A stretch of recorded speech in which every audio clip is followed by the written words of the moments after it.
ইউনূস তার কোনো সাংবিধানিক ভিত্তি নাই, সে অসাংবিধানিক ভাবে অবৈধভাবে ক্ষমতা দখল করছে। ইনশাল্লাহ তার বিচার ওই সংবিধান মোতাবেকই হবে এবং তার ওই চালা চামুন্ডা যে করার সাথে আছে আর উপদেষ্টা এবং সমন্বয়কারী সবকটার বিচার বাংলা মাটিতে হবে। আমরা তোমাদের যে দেশে আছো সেই দেশে স্যার ডেনমার্ক আওয়ামী লীগের সবাই এখানে আছি আপা, ডেনমার্ক আওয়ামী লীগের সবাই আছি আমরা। আপা আপনি এখন আমাদের কিছু নির্দেশনা দেন, আমরা প্রবাসী থেকে কি করতে পারি এবং বাংলাদেশে আমাদের যে ফ্যামিলি আছে, আত্মীয় স্বজন আছে, আমাদের যে বিভিন্ন দলের নেতৃবৃন্দরা আছে, আমরা কিন্তু অর্থনৈতিক থেকে বিভিন্নভাবে সহযোগিতা করতেছি, যার যেভাবে পারি আমরা। বাকিটা আপা আপনি নির্দেশনা দেন, আপনার নির্দেশনার মতো আমরা কাজ করব বাংলাদেশে এবং প্রবাসে।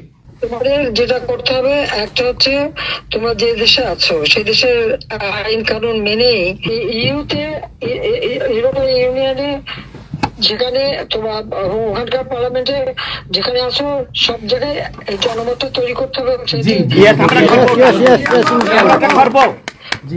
সন্ত্রাসের রাষ্ট্রে পরিণত করছে বা মানুষ খুন করছে, আজকে খুন করছে। আজকে তুমি জানো আমাদের মোহাম্মদ হোসেন মায়ের বাড়িতে আগুন, এগুলি সে করে বেড়াচ্ছে এবং সমস্ত এই ইচ্ছা মতো। কাজে তোমরা এই বিষয়গুলি তোলো আর আত্মীয় স্বজন বন্ধু বান্ধব পরিচিত যারা আছে খুবই কষ্ট আছে তাদেরকে সাহায্য করো। মামলা দিয়ে দিয়ে আমাদের নেতা কর্মীদের চরম হয়রানি করে যাচ্ছে, তাদেরকে সহযোগিতা করা, এই যে আইনজীবী ঠিক করা এবং আন্তর্জাতিক ভাবে কিভাবে মানে এদেরকে সব জনমত সৃষ্টি করা, সরকার যে অপকর্মগুলি করছে সেগুলি তুলে ধরা, এই কাজগুলি তোমাদের আমরা করব।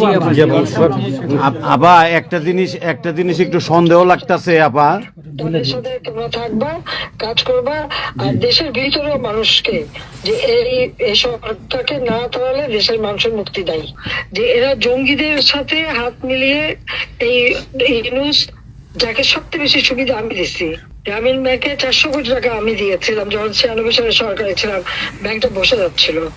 আমাদের অপরাধটা কি ছিল?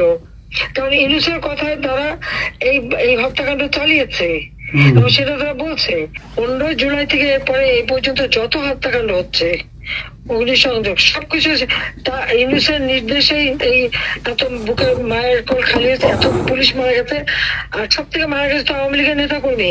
শুধুমাত্র ক্ষমতা লোভে এই লোকটা এইভাবে তার ম্যাটিকুলাসলি ডিজাইন করা অর্থাৎ সুপরিকল্পিত একটা প্ল্যান করে এই হত্যাকাণ্ড ঘটিয়ে সে সংবিধান লঙ্ঘন করে অবৈধভাবে ক্ষমতায় বসে আছে। এখন উনি নাকি আমাদের বিচার করবেন, সে নিজেই খুনি। ইউনূস নিজে খুনি, তার সমন্বয়করা খুনি। শেয়ার মার্কেটের টাকা উধাও, ব্যাংকে টাকা নাই, ব্যাংকের টাকা উধাও গেল কোথায়?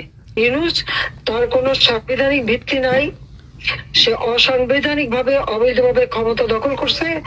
ইনশাল্লাহ তার বিচার ওই সংবিধান মোতাবেকই হবে এবং তার ওই চালা চামুন্ডা যে করার সাথে আছে আর উপদেষ্টা এবং সমন্বয়কারী সবকটার বিচার বাংলা মাটিতে হবে।